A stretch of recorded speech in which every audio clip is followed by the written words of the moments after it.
All right, welcome. My name's E. Rich Reed, and I'm the director of the Southwest Harbor Public Library. And it's so great to have you here, both online and in person. And we're really looking forward to tonight's presenter, Margie Patlak. So if we are recording this event, and if you're at home online, please make sure that you keep your monitors muted throughout the presentation. And just a quick pitch for in 2 weeks, we are hosting Marie Griffiths. She's author of Making the World Over, Confronting Racism, Misogyny, and Xenophobia in U.S. History. It's published by the University of Virginia Press. And we had her 4 years ago when she presented on her book, Moral Combat, which was well received by the community. Tonight, we welcome Margie Patlak. Down East Books recently published her memoir, More Than Meets the Eye, Exploring Nature and Loss on the Coast of Maine. The book just received a national award from the American Society of Journalists and Authors. About Maine, it's national recognition. So she's also written for such publications as Discover, Washington Post, and the LA Times. And she has degrees in botany and environmental studies.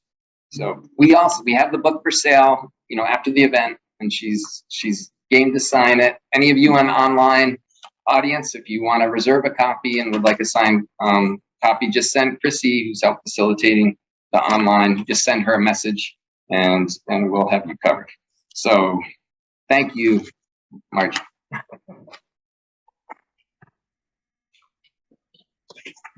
Well, thank you, Rich, and for that nice introduction and for having me come here tonight. And thanks to all of you who are here, both in person and virtual, despite the challenges of the pandemic. So what I'm going to do tonight is share with you what some of the lessons that the nature of Maine taught me about the nature of life and renewal and what remains once the ashes are spread. I found these to be inspiring lessons that sort of complemented my scientific studies of the nature of Maine. And I think they're particularly relevant lessons now, unfortunately, now that the pandemic has made many of us wrestle with loss, whether it's loss of a loved one or just loss of life as we once knew it. And also, I think the pandemic has prompted many of us to seek sort of comfort and safety in nature and wanting to know more about the nature that they're in. So I encourage you to read the book. But anyhow, so what can nature teach about the nature of life? I'm going to answer that question in kind of a roundabout way by first telling you how I came to write More Than Meets the Eye and how it came to be much more than I originally intended it to be. And I'll also answer it by reading to you a few excerpts from my book. And I'll follow that up with what I call a visual tour of the book, which is a series of photographs that I took of the scenery that I described, and some of the scenery I described in the book. And then we'll have plenty of time for questions and answers and comments, because that's a really important part of these presentations. The whole time I was writing More Than Meets the Eye, I felt like I was having a one-sided conversation with myself. So it's so nice that you're here to finish the other side of the conversation. Okay, so I started writing More Than Meets the Eye more than 10 years ago when my husband and I bought a place on the Scudic Peninsula in the upper stretches of what's affectionately known as Down East Maine. And prior to that, we did the usual progression that many people who own a summer home in Maine do, which is to go from tenting to renting to buying. And the reason why we wound up in Maine is really my fault, because I had so many fond childhood memories of spending summers on Mount Desert Island, because my dad worked at the lab there in the summer, so Mount Desert Island Biological Lab. So needless to say, even though I grew up in a DC suburb and I raised my family in a Philadelphia suburb, I always longed for the wilder world I experienced in Maine. So I wanted the beaches to be rocky, not sandy.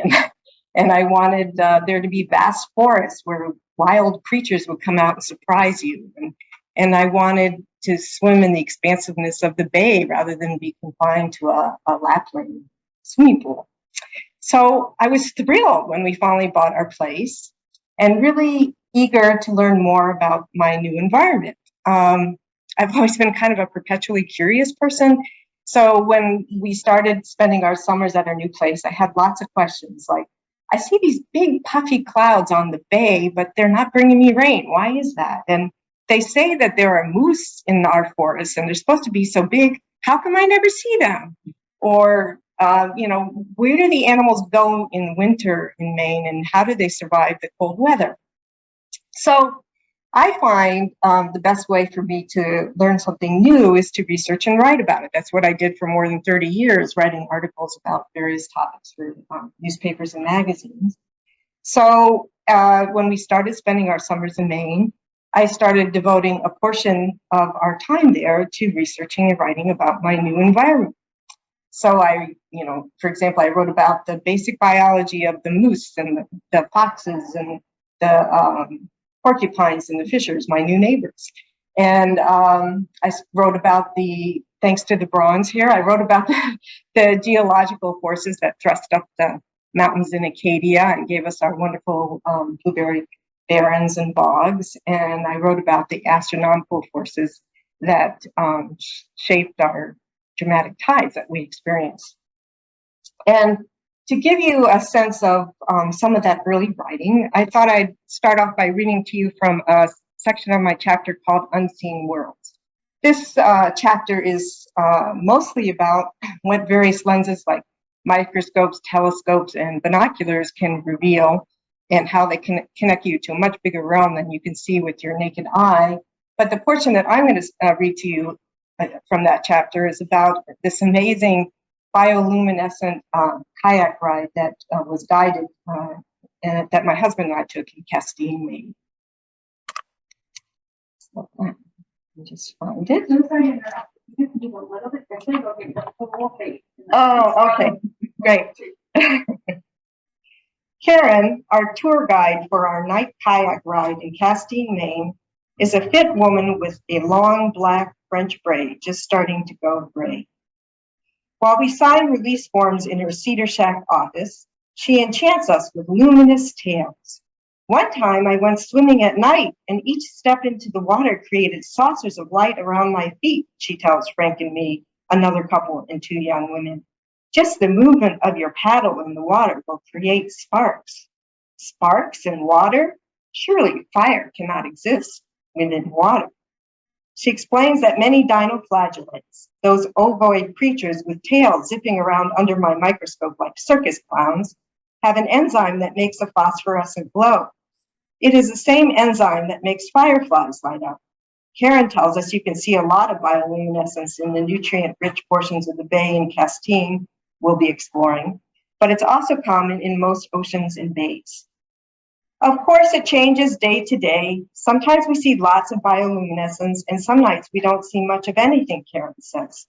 We walk over to the dock where she outfits each double and single kayak we're about to use with the tiny red light, equips us with life jackets, a whistle, and a paddle, and explains how to maneuver the kayak and what to do if it capsizes. By the time Frank and I enter our double kayak, the sun has set and a few stars and the planet Venus start to surface in the sky. We set out of the harbor, dodging pleasure boats anchored in the water. The bay is so calm, it mirrors the stars emerging in the sky above, enveloping us in a sparkling vastness. Once away from the lights on the dock, it becomes so dark that only the rough outlines of the other double kayaks and the red lights that dot their helms can be seen. But we can hear Karen, who maintains a banter to reassure us. I've had lots of scientists go on this kayak tour, including a marine biologist who told me nobody really knows why there's bioluminescence in the ocean. They all have their theories. Some say the plankton do it to startle their predators or to make visible the bigger critters trying to eat them, who will then be seen and eaten by even bigger fish. But nobody really knows. The water is calm and there's a still coolness in the air that makes me thankful I wore my sweatshirt. Frank and I continue to paddle, but no sparks emerge. Could we be kayaking on one of those nights when the bioluminescence is bland? One time I had a Mars geologist, Karen continues. He's one of those guys who control the exploring robot on Mars. This reminds me of the oceanographer Robert Ballard, who discovered the sunken Titanic and once commented that half of the United States lies underwater, but we have better maps of Mars than we do of the underwater real estate in our own country. Another oceanographer, Sylvia Earle, pleads that we do more exploring of the ocean, 95% of which we have yet to see, which is surprising given that nearly all of the living space in our planet is in the ocean, according to marine biologist Edith Witter. She also pointed out that it's not just microscopic plankton, but most animals in the sea that emit light. Consequently, the ocean is a magical place filled with breathtaking light shows and bizarre and wondrous creatures, alien life forms that you don't have to travel to another planet to see, she said in a TED Talk. There is no moon, and we're traveling at a steady clip, despite the fact that it is pitch black. I can't see the other kayakers, just their tiny red boat lights. These lights on Karen's kayak keep us on course, as well as her instructions. She guides us to a narrow stretch of the bay where the phosphorescent plankton is supposed to be especially prevalent. But her general directions do little to calm my nervousness due to night blindness.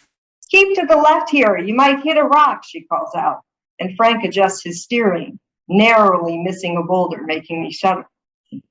Be careful, the bay is shallow here because of sandbars, she says a little later, and I imagine us getting stuck. How can you be careful when you can't see it? But then I see them. Lighting the commotion of our motion, sparks swirl off our paddles like dozens of shooting stars. I put my hand into the water and catch a few of the dancing lights. Oh, wow, I said, I didn't expect them to be so big. Yeah, they clump together, Karen says, maybe because of the silt in the water. And if you see larger circles of light, they're probably copiopods, tiny bioluminescent crustaceans. The fish that eat them collect their light in their gills, and then they start to glow. I stop paddling and put my hand in the water as Frank continues to propel us forward. Each finger sets off a stream of sparkles akin to the glitter given off by Tinkerbell flying, or the Good Witch of the North's magic wand. We have been transported to another world.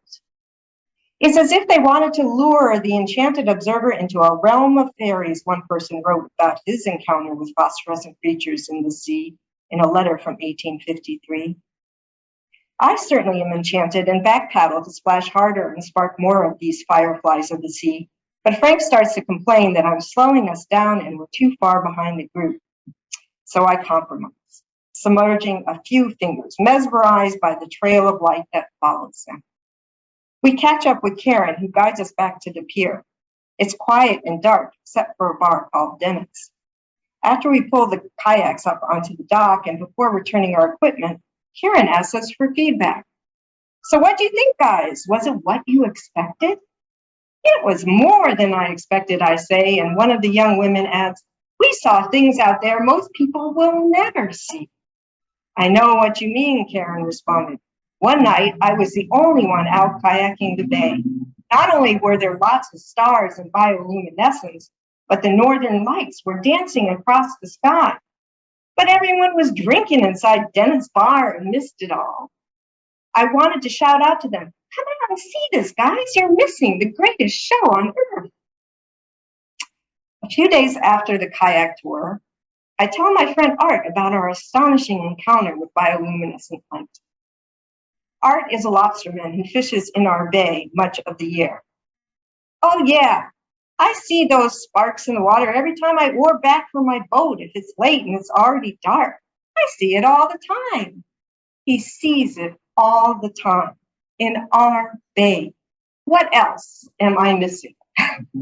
So you can see how humbled I was by everything I had to learn about Maine. So anyhow, I continued to do these writings, and I noticed something peculiar was happening, and that was that my family kept on popping into my essays. So I'd be writing about the 3 generations of the monarch butterflies that it takes to go from their wintering grounds in Mexico up to my garden in Maine. And that would morph into me writing about the migrations of my own family and what was passed on from generation to generation.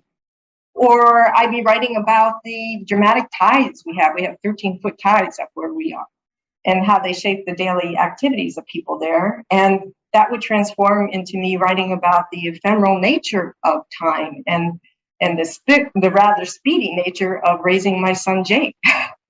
So I thought it was peculiar that my family kept on popping up. They were kind of like unexpected guests that just suddenly show up at your doorstep. And I didn't really truly understand why until I was back in Philadelphia. I still spent my winters there. And I was part of a writers group there. And the leader of the writers group suggested, well, why don't you take all these writings you've been doing about Maine and put them together as a book? And she said, to get a better sense of what that book might be about, why don't you write an introduction? So I did that. And that introduction became the prologue of my book. And it totally surprised me. So I'm going to read that to you now so you can probably guess why it was so surprising to me. The seals swim out to meet my mother. We are gathered on the weathered gray dock of a rented Maine house, a simple cedar log cabin surrounded by forest, much like many of the cottages we stayed in during summer while my father worked at a nearby biology research lab. Sunlight glints on the water and a cool breeze wafts the distinctive aroma of the rocky coast, a pungent combination of the earthy spiciness of fir, pine, and spruce trees and the fishy smells of seaweed, mussels, and cobbles soaked in brine. Although my mother grew up in an apartment building in Chicago and lived most of her life tied to the asphalt of various cities, she always loved the summers we spent on the sparsely populated Mount Desert Island of Maine. She took us blueberry picking on the boulder-strewn hill near the lab, frog hunting at the local pond, and clam digging at the bay at low tide. My mom loved looking out at all the beauty by the water, the bay framed by wind-sculpted silhouettes of the trees like those in Japanese paintings, the gossamer fog at sunrise, the rosy hues of the sky reflected in the water as the sun sank. So we thought it only appropriate to scatter my mother's remains in the Gulf of Maine. Gulls scatter in all directions, crying in protest at our arrival on the dock, and a kingfisher rattles away, flying off his pine perch.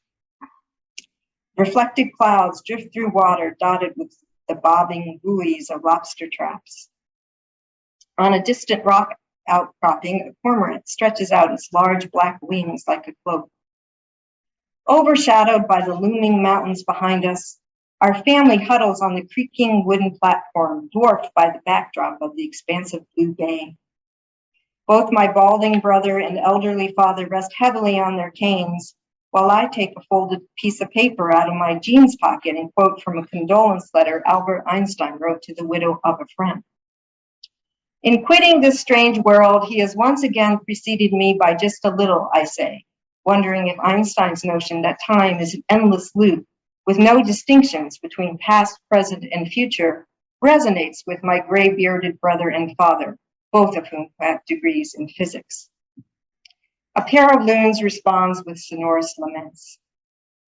I try to make eye contact with my brother's two grown sons, but they are gazing at the splintered gray boards under their feet. My father is dry-eyed, but my 12-year-old daughter starts to sniffle. My oldest child, Jake, and my brother's oldest son, Johan, both gangly, slip into kayaks tethered to the dock. After we untie their ropes and give each son a paddle, my brother's wife hands Johan the small cardboard box of ashes, and he plies the glassy water, Jake paddling his kayak in parallel. My husband, Frank, puts his arm around my slumped shoulders, and we watch as my mother's grandsons, boys that had become men while she entered her final years, put away their paddles and together shake out flecks of her bone and ash. How could my mother, whose caramel eyes reflected delight in my every achievement, and whose angry outbursts made me cower in my bedroom, be reduced to that small package of dust? While the gray powder falls into the water, it sinks in that I am truly a motherless child. But I wrestle with that biblical notion of ashes to ashes, Surely something remains. While the last bits of my mother slip into the sea, a few curious seals swim over to see what is falling into their waters. A beautiful swirling dance ensues as their swimming heads engrave the calm water with bees that eventually merge with the kayak's wake. It is entrancing, and though I do not feel my mother is embodied in her ashes, there is something comforting about her being welcomed by these tidal dwellers and returned to Maine in the primordial sea. 2 years later, it is the ash remains of my brother's 55-year-old body that are spread on a mountain in Vermont. He was diagnosed with Lou Gehrig's disease, also called ALS, the week my mom died.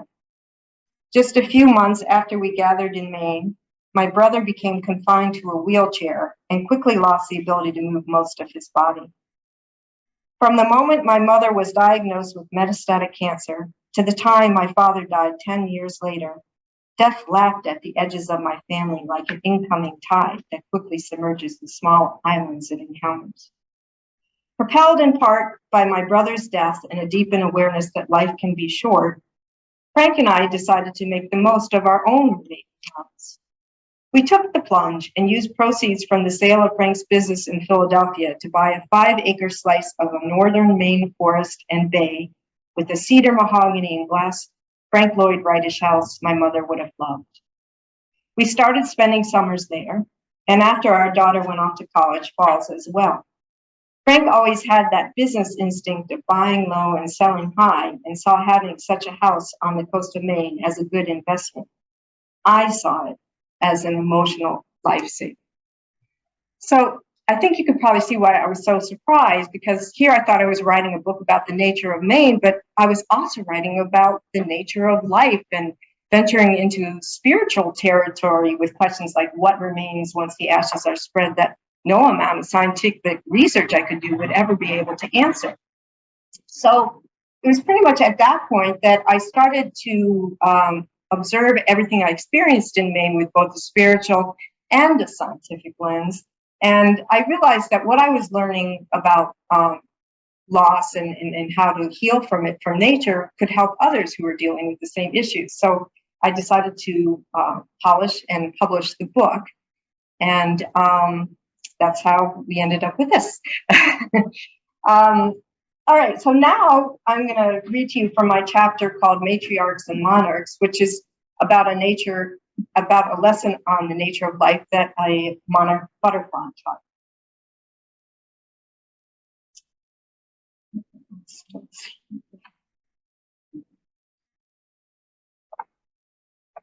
It is a summer of butterflies. Colorful fluttering is everywhere. A gathering of blossoms in my garden provides an enticing oasis of nectar in the midst of a forest clearing. Flowers of all shapes and colors line a pink granite path leading from the house down to the rocky Maine shore. The beckoning purple and magenta spires of lupins and butterfly bush that abut the stone steps to the water have the blue bay as their backdrop. Scattered pines, spruces, and firs edge the cobbled beach and tower above the grassy yard, echoing their forms. But all I can see are the butterflies. The startling indigo eye spot of the taupe wing of a buckeye butterfly stares at me while it drinks. Nearby, a series of orange fritillaries speckled with brown line up on a flowering stalk like a regiment, each on its own pink perch of flora. If I get too close, they twirl away, chasing each other up into the sky. Nothing seems to disturb the red admiral butterflies that spiral around lavender veronica spikes, probing each floret with their straw-like tongues. Their open wings are black cloaks edged in vermilion, a few white splotches on their upper flaps. But the most familiar is the most enchanting, the monarch. Monarchs sail in to slip from yellow coreopsis flowers, their wings like stained glass windows in a cathedral, each orange segment outlined in black. Are they part of the herd of monarchs that migrate all the way from Maine down to Mexico? Or are they allowed only one brief hop in a series of hops that takes their species in the reverse direction, from Mexico to Canada? It takes 3 to 4 generations of monarchs to make this journey of more than 2,000 miles. Each butterfly lives about 2 months and travels only part of the way before laying eggs on butterfly weed and other milkweed species. These eggs enable the next generation of butterflies to carry on the trek north. The final generation that makes the return flight to Mexico can live as long as 9 months. As Carl Safina noted in his book, The View from Lazy Point, this raises questions much bigger than the butterflies themselves. How do they know what generation they're from and what they're supposed to do? Each hopscotching generation of monarchs has the same genetic blueprint, so different genes can't solely explain why the northbound butterflies live only a few months, while the southbound live several seasons. Scientists suspect that certain light lengths and temperatures might alter the activity of specific migratory genes in the monarch to cause the differences in generations. But still a mystery is how the monarch butterfly, over a span of so many generations, knows to return each year to the forested slope in Mexico to winter. It's the equivalent of long-dead great-grandparents dictating where their great-grandchildren spend their winters. My long-dead great-grandparents were Jews in Tsarist Russia who were restricted to villages known as shtetls. They left Russia to avoid having their 12-year-old sons conscripted in the army, their daughters raped during the carnage of pogroms. As a child, I overheard disturbing shards of stories about the old country. Such sorrows we had there, so many pogroms. I was a baby during one, and my mother hid me in a dresser drawer, my grandmother told my mother, as I ate slices of her still-warm apple cake and I did homework nearby. Another time, my father was coming home from work when someone just started shooting him. Thanks God, he was able to hide behind some trash cans.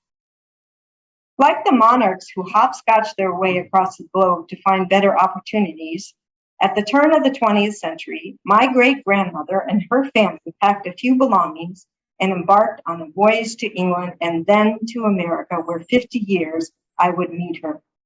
A tiny, bent-over old woman in Chicago who always wore a babushka from which only her nose protruded, the rest of her face sunk into wrinkles. We called her the old bubby, and my parents would prod me to come close to her so she could hug me.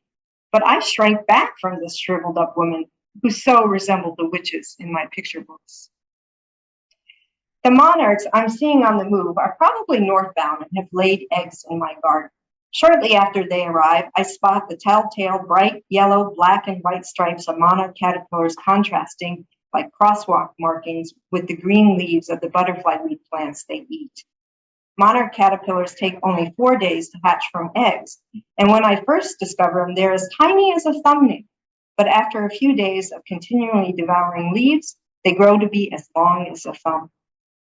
Eager to see what happens next, I pluck one of the fatter and longer caterpillars from the butterfly weed and put it in a glass jar, replacing its metal lid with a paper towel perforated by a fork.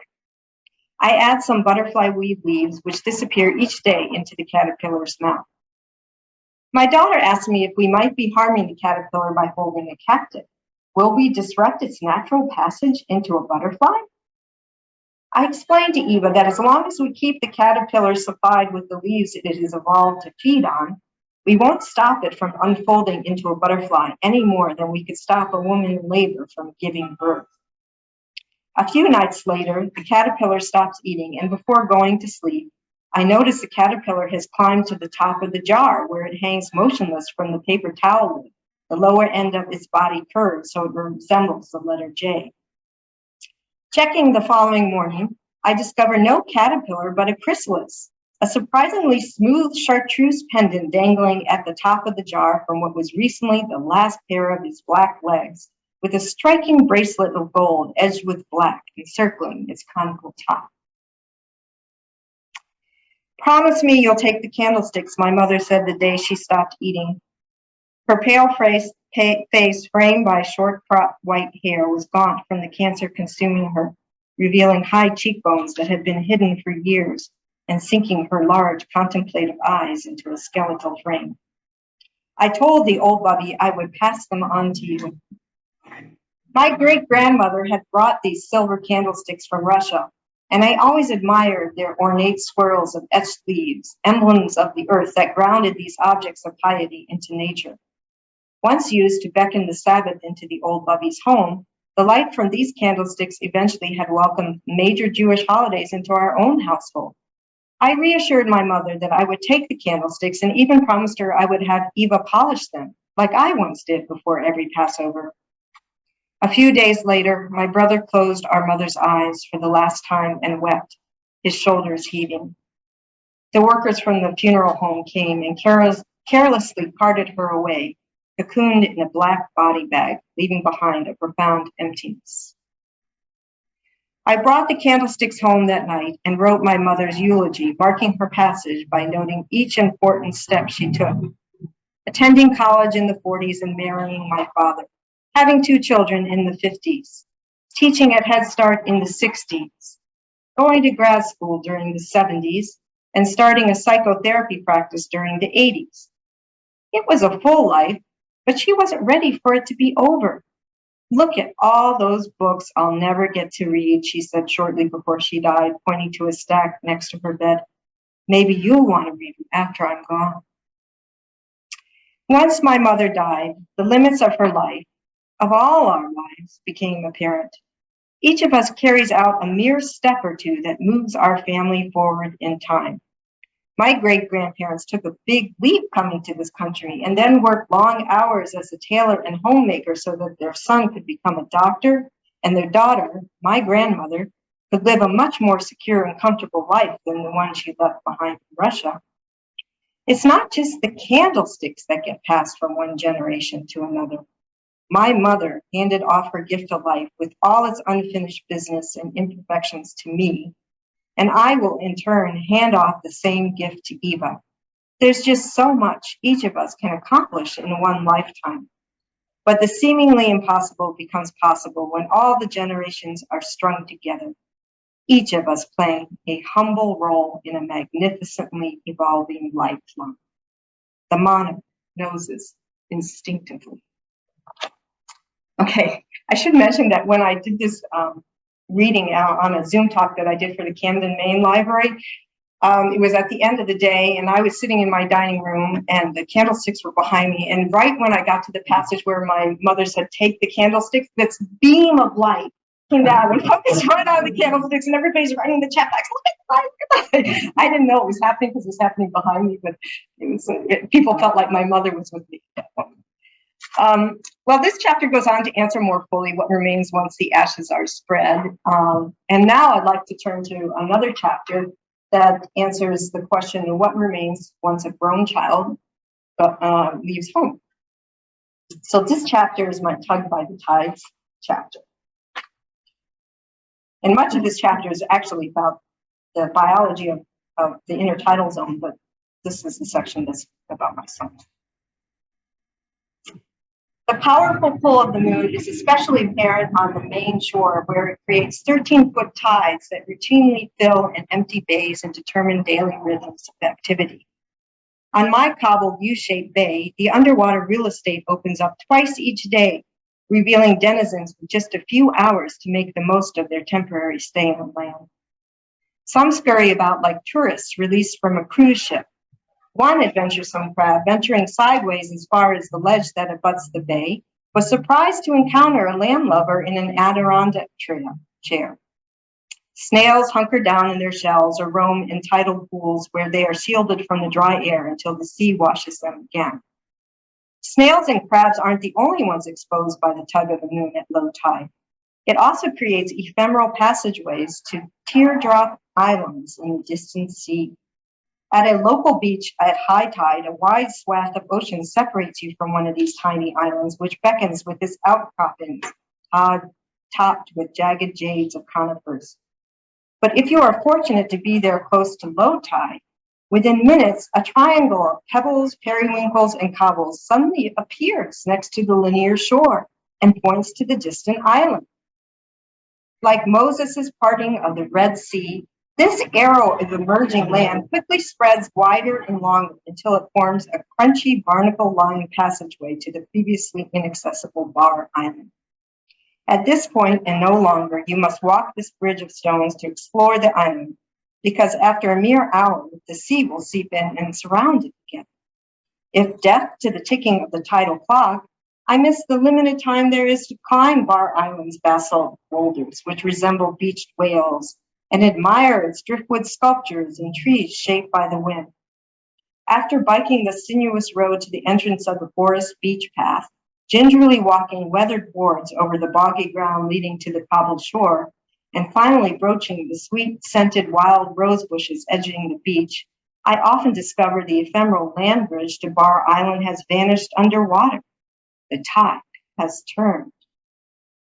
It's not just on the main shore that time passes quickly. Time especially speeds up when you have small children. Don't blink or you might miss him growing up, people would tell me when they saw me chasing after Jake when he was small.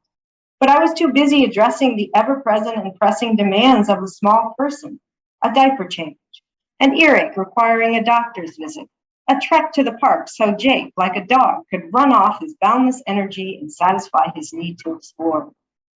I didn't realize that my amazement in seeing my son take his first wobbly steps away from me would evolve so soon into wistfulness when later he walked much farther into his own life on other coasts and continents.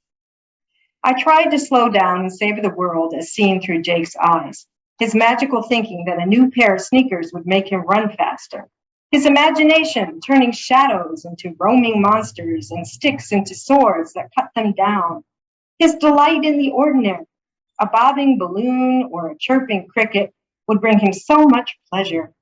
Especially enjoyable was Jake's insatiable curiosity that led him to turn over dead logs in the forest to see creatures crawling beneath, or that prompted him to scamper from one tidal pool to another, looking for suckered starfish. But more often, I was muddled by the mundane, writing articles, making meals, tackling mounds of laundry, walking the aisles of the grocery store, filling out endless school forms, or tending Jake's younger sister.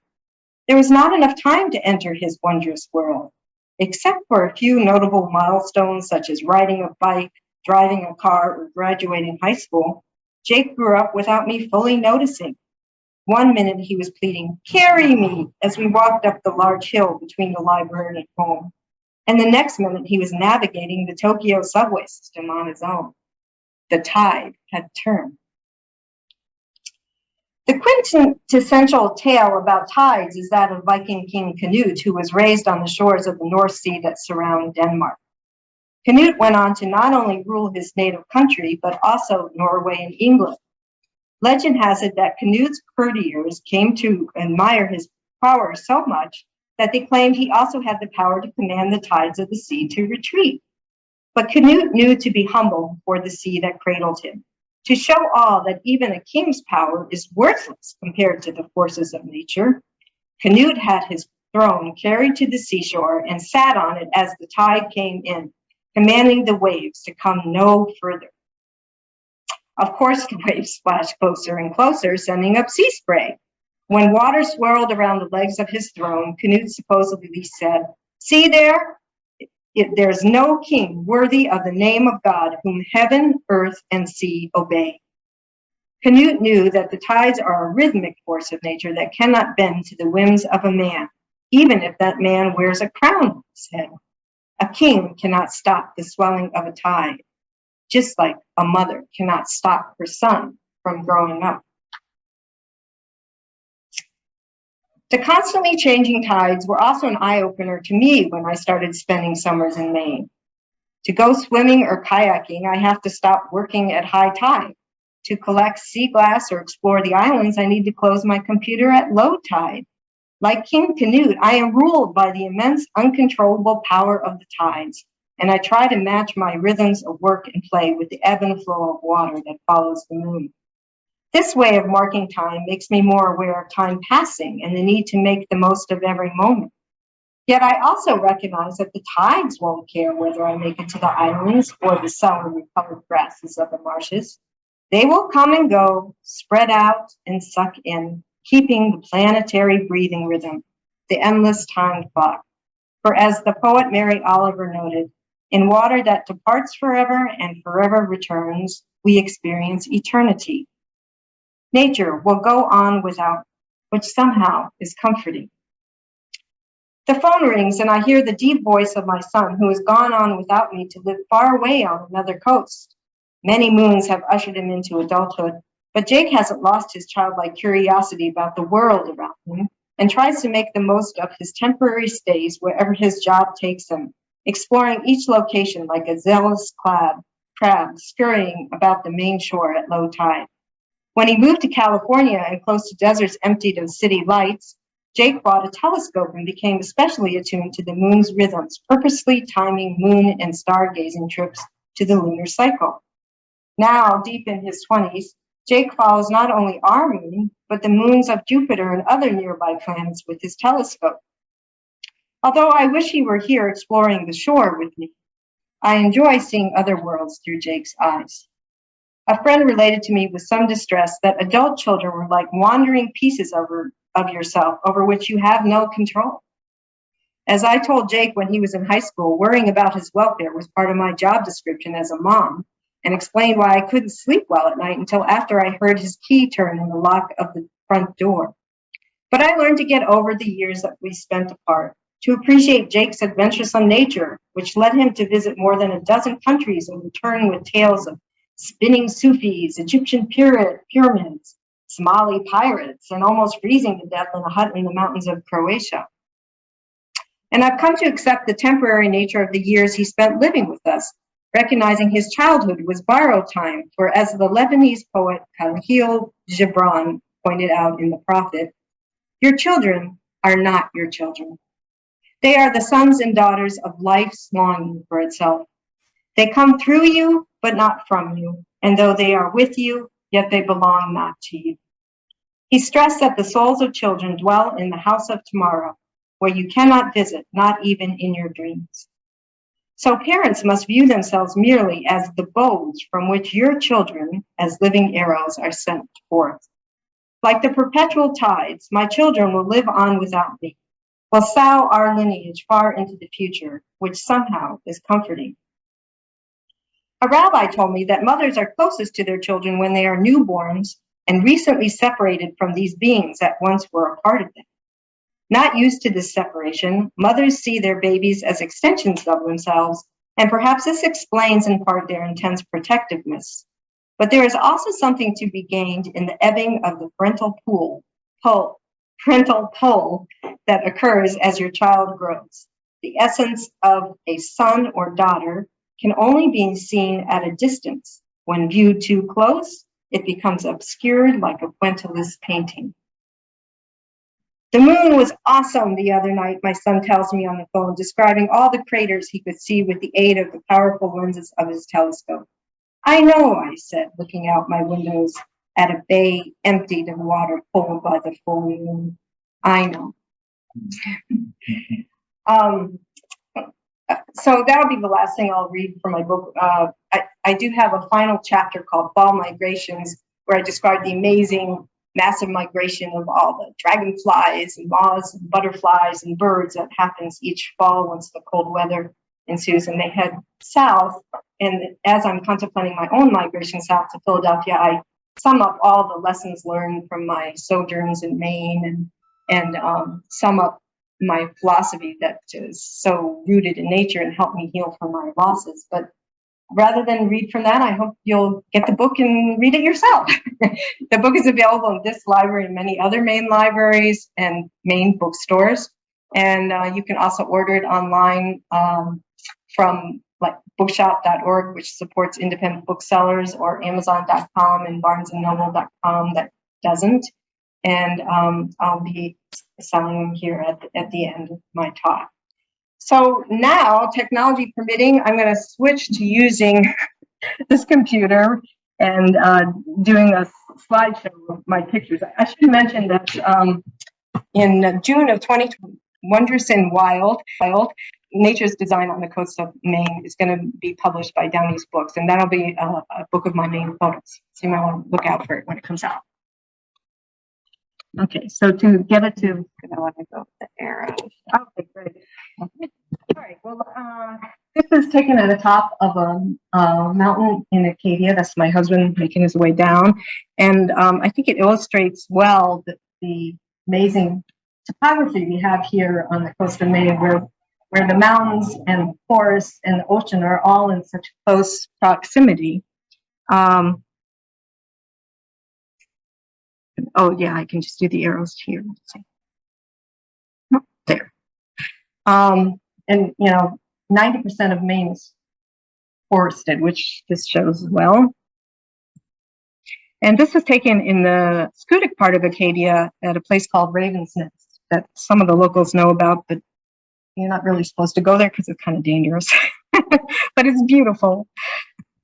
And here's a porcupine walking down the road in the complex that I live in. I have one chapter out of Eden, which is all about my battle with the porcupines that were destroying my garden.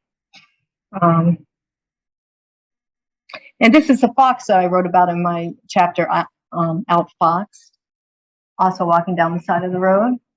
And I'm going to show you a series of photos just to illustrate the rapid tides that we have in the bay and how dramatic they are. So if you keep your eye focused on those two rocks in the foreground and notice what happens, you'll see that, you know, the bay starts to empty out. You know, I can be sitting down there having a cup of coffee, and this can happen by the time I'm done drinking it. And then this is a picture I took when we were having one of these extreme low tides, and I walked over all that slippery seaweed, and you can see my house in the distance in the fog. And the reason I did that is because I wanted to capture this on the other side. And this picture was taken from my kayak. In my book, I mentioned how we love to go kayaking in marshes and all the interesting birds and stuff that we see there. But you can only do it at high tide. And this is high tide on the Korea beach that I describe in the book. So that's Bar Island in the distance. Obviously, you can't get to it at high tide. But as I mentioned, there's this little arrow of stones that start to form. And before you know it, you have a magical pathway that appears. And you can make it all the way over. And this is what you see when you're on the other side. Pretty devoid of vegetation, but there are a few outcroppings. Sometimes some of it looks like another landscape. Like, doesn't it look like to be on another planet or something? Yeah.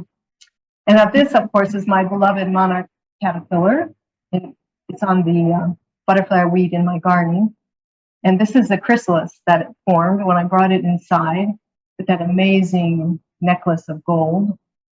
And here it is right before it's about to emerge, and you can see the wings of it. And here it is drying its wings. It has to do that for a good, I don't know, half hour after it emerges. And this is the fritillaries that I mentioned are also quite abundant in our area. And these are from my chapter, Spring, which is these are the spotted salamander embryos developing in a vernal pool on the side of the road, these little ditches that fill with water in the spring. And the reason why they're green is they have this amazing symbiotic relationship with algae that furnish them with the nutrients that they need to grow. But they have to quickly grow before the pond, you know, dries up. So it's amazing. And this is a autumn hawk dragonfly that was warming itself on its way down south. They migrate all the way down to I think South America or maybe Mexico. But they have to stop and warm themselves up, and I described that in the book. Because that was taken like in the fall, like November. And this is I have one chapter devoted to fog, which any of you who spend any time in Maine would understand why. And this is the fog on our bay one morning that was just spectacular. Sometimes it appears like this. I love it when you can't see the horizon line. And here's a picture I took of the fog in Jordan Pond. And these are those tunnels that the mice make under the snow or through the snow. But when it starts to warm up in the spring, it starts to melt, and then you can see all the pathways that they make because they survive the cold by living in the snow, which I describe in my chapter Winter. And I also describe in that chapter how the snow can reveal these kinds of things like this is the paw prints of a raccoon, so it can kind of indicate what animals are in your vicinity, even if you can't see them. And this is Little Moose Island, which I described in my Rock of Ages chapter, and that's an example of those basalt black dikes that are prominent there. And this is another picture of Little Moose Island, probably taken in the winter. And I have a chapter on the clouds, and these, do you see those clouds that look like flying saucers up above the cumulus clouds? That they really intrigued me and set me on a quest to understand how they formed, and I described that in my book. And here is a sunrise on our bay, probably around 5 in the morning. And after I posted it on Instagram, my friend Becky said, "No wonder you don't sleep in with all that beauty around you." All right, well, I finished everything I was going to tell you, and I look forward to your questions and comments. Do you have any? Yes. I read your book last summer. It was not long after my mother died, and I found it very comforting and moving. And there's an image in the book. I think the story from a rabbi, but an image of a spider web. Oh yes, yes. That when, yeah, I think what the rabbis had said was at a funeral. He said that when a loved one dies, it's like a hole in the web of connections, and that means that everybody in those web of connections have to come closer to close the hole up. I thought that was a lovely image. Oh, good. I'm glad.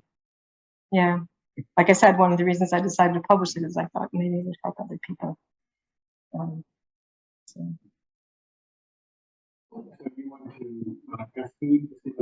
Yes, and they still give these bioluminescent guided tours there. Yeah.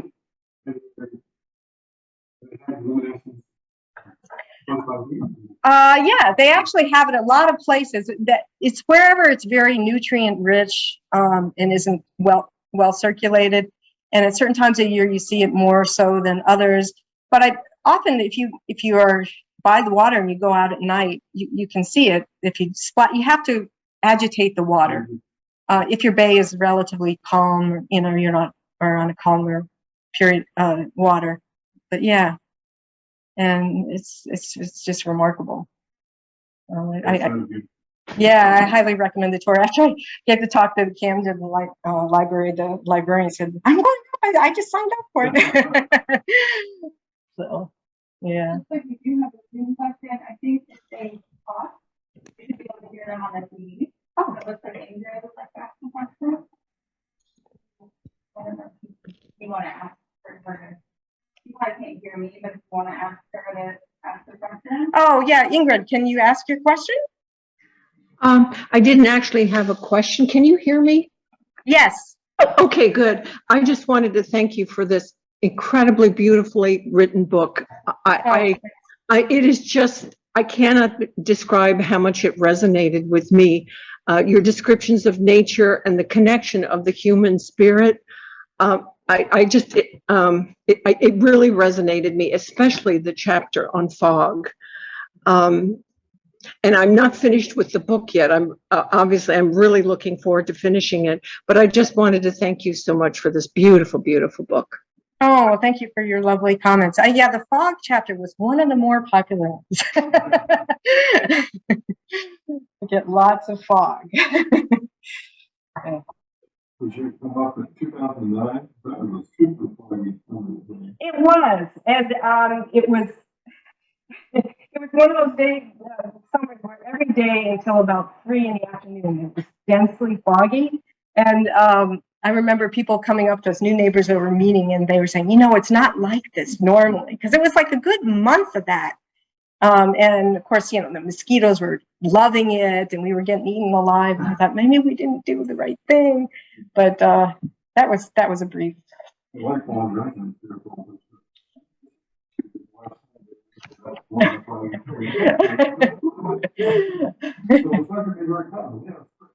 Yeah. But I do love the respite that fog can give you, and its contemplative nature. Most of my pictures in my book have some element of fog in them. The bronze, by the way, here, right here in the front row, wrote the Acadia. Wait, the geology of how I want you say it.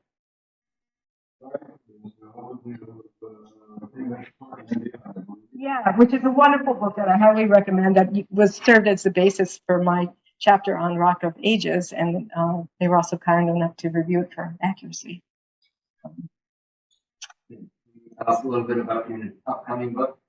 Yeah, so it's called Wild and Wondrous, Nature's Artistry on the Coast of Maine. And we just got the title finalized, so I have to remember, stop to remember. And because I think that a picture really does say 1,000 words, it's got like over 125 photos, but not much writing, just a brief introduction to each section, and it's divided up into 10 sections about the main elements of what I took pictures of in Maine. And I think it's going to be 8x11 book that is supposed to be coming out in June of 2023. And I'm also currently working on a book on the wondrous world of insects, all because I never got around to taking that entomology class I wanted to take in college. So I need to learn more about insects. So I'm writing a book about them. And that's kind of fun because they totally outnumber us, and they have all these bizarre traits that I'm enjoying learning about.